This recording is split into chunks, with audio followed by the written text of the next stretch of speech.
Mop toward the exit so you do not track dirt onto freshly cleaned floors and you leave the space looking presentable.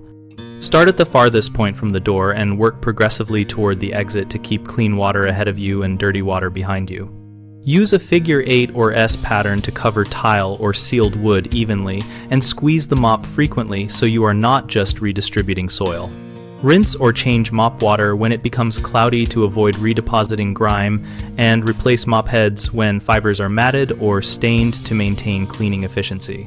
Choose a microfiber mop for best pickup of fine particles and follow dilution instructions on cleaning products to preserve floor finish and prevent slippery residue.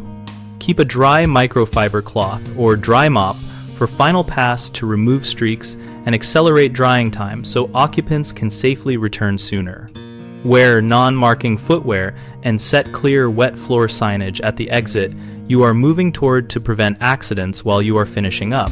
Common mistakes include starting near the exit, which causes repeated recontamination and a longer job, so always begin at the farthest point and move outward.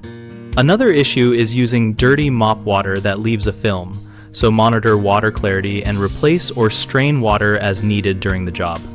A third problem is walking on freshly mopped surfaces. Avoid this by planning your path, finishing at the exit, and using a final dry pass to speed drying, which allows safe egress without tracking.